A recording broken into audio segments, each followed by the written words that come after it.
Hello everybody and welcome to another Foul Original with me, Foul Original. Today we look at the top 10 times that wrestlers didn't follow the script.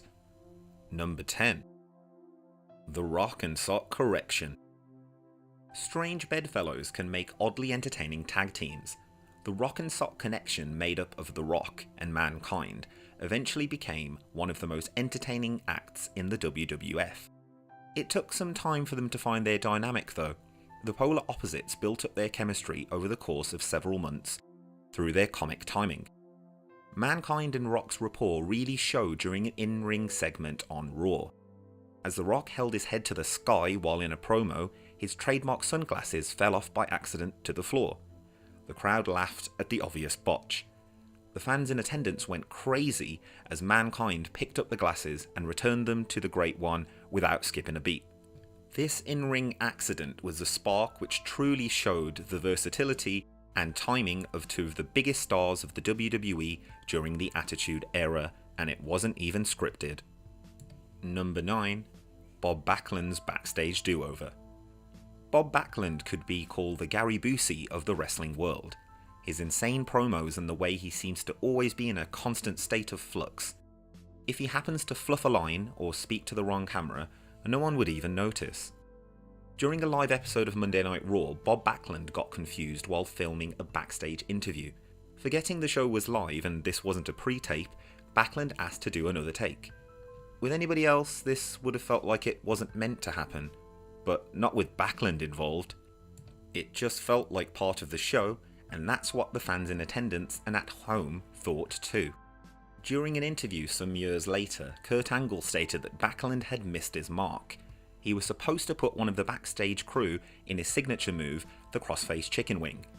Losing all composure on live TV, he just walked awkwardly back and forwards until thankfully the production truck cut away from the shot. Number 8. Torn Quads, the Vince McMahon edition. The 2005 Royal Rumble was infamous for its ending in a few ways. Batista and John Cena botched the ending of the match by both going over the top rope, landing on their feet at the same time, on the outside.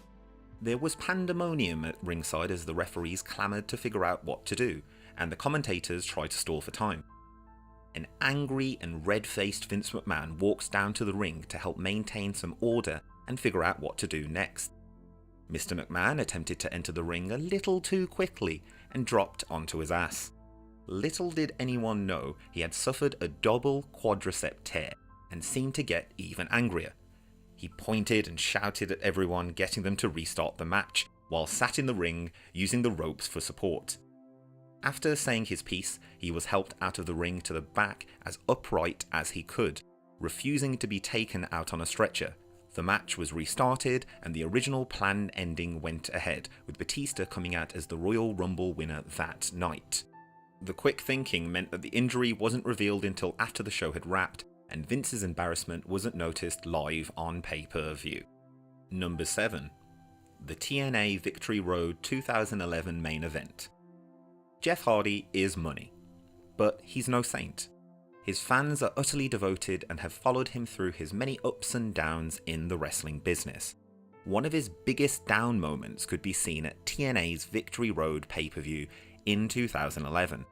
The younger Hardy brother was the TNA World Heavyweight Champion and faced off against Sting in the main event. This was during Jeff's Antichrist to professional wrestling gimmick, where he was a heel who would come down to the ring smoking and usually looking a lot less energetic and slow than he was before. This night, as he walked down the ramp, you could see that he was obviously under the influence of something. He stumbled and staggered to the ring as Sting made his entrance. The referee noticed that Hardy was in no condition to compete and let TNA management backstage know about it. Eric Bischoff made his way to the ring to take control of the situation. He whispered something to Jeff and then to Sting, changing the planned finish. Sting looked visibly angry as he quickly finished off Hardy in 88 seconds to win the title. As he walked up the ramp, he said this was bullshit, with the fans chanting the same. Frustrated, he added, "I agree," with the cameras picking up the audio clearly. Many state that Eric had whispered to Sting that he wanted the match over as soon as possible, and that Sting was in charge of the finish. This was of course nothing like the planned finish had been at all, and secured the match its place in infamy. Number 6. JBL destroys the Blue Meanie. JBL has been known for not always living up to the anti-bullying Be a Star campaign we hear mentioned on WWE programming today. After controversy for his comments towards Mauro Ranallo, it's not a big surprise to know that he has done this sort of thing before, but in a much more violent way. At ECW's One Night Stand in 2005, after a night of worked shoots and nostalgia-inducing matches, the ECW originals were seen to be the conquering heroes of Extreme. The night, however, also saw some individuals crossing the line into reality and others paying the price. According to shoot interviews, the Blue Meanie was taunting John Bradshaw Layfield in the ring as the initial worked brawl between the WWE and ECW wrestlers went on. Bradshaw took this to heart, and the wrestling god started to throw real punches at Meanie, busting him open. As the show ended, the Blue Meanie was a blood-soaked mess after taking a beating from JBL, which was definitely not part of the planned finish of that night. Number 5. Sunny days are taken to heart. During the 1990s, Bret Hart and Shawn Michaels held the then WWF on their shoulders, putting their all-too-real backstage tension out in front of the fans. One of the times that things seemed to get a little too close to the bone was during the infamous Sunny Days promo on WWF Raw. Bret Hart and the rest of the Hart Foundation stood in the ring, being interrupted by HBK on the Titantron from backstage. He claimed that Hart was having sunny days, hinting that Bret Hart was cheating on his wife with the then WWF diva Sunny. This claim on live TV went out as Bret's wife and family watched from home. This caused tension in the Hart household and added to the already bitter rivalry the two men would go on to have. Number 4. Vader answers a stupid question. Big Van Vader, otherwise known as Leon White, has a reputation of being very protective of the wrestling business. He was also very protective of his character, and in the days when kayfabe was still alive and well, there were certain things you couldn't say to the man known as Vader. During an interview in Kuwait alongside The Undertaker to promote an upcoming tour in 1997, the duo were asked if wrestling was fake. Vader had often inflicted pain to those who doubted the integrity of pro wrestling, so responded by throwing over a table and grabbing the reporter around the neck, swearing at him on live TV. The best part is watching The Undertaker sit there and let the 300-pound mastodon Vader uphold kayfabe for both of them. Number 3. Regal besmirches Goldberg's streak.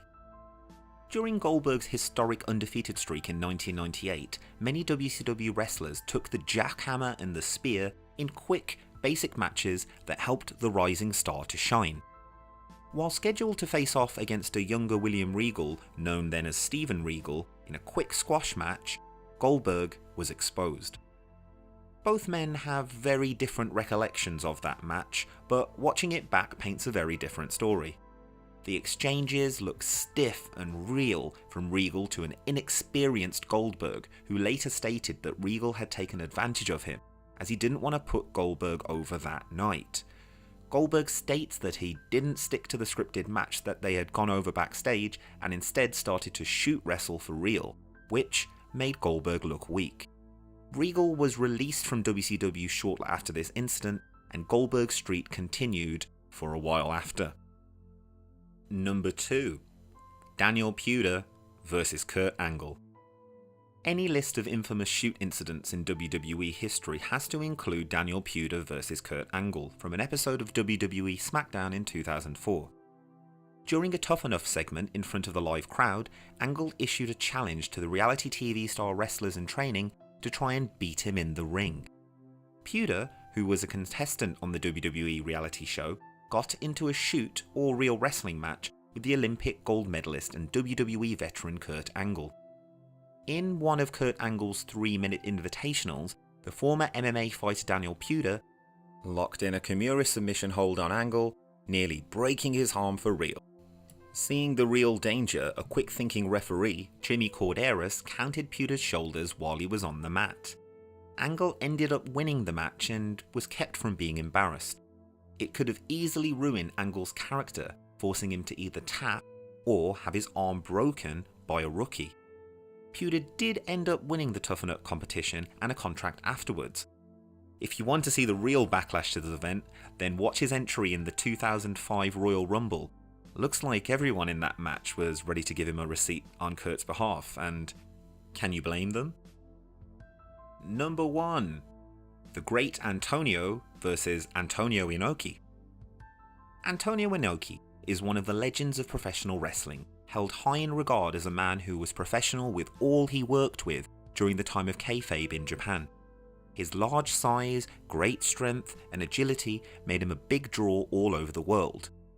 In 1977, he faced off against a man known as the Great Antonio, who ended up getting shown respect for real. As the match went on, Inoki sold for the Great Antonio as he slowly moved around the ring but seemed to take advantage of the situation. Inoki tried to mount a comeback, but the Great Antonio no-sold everything.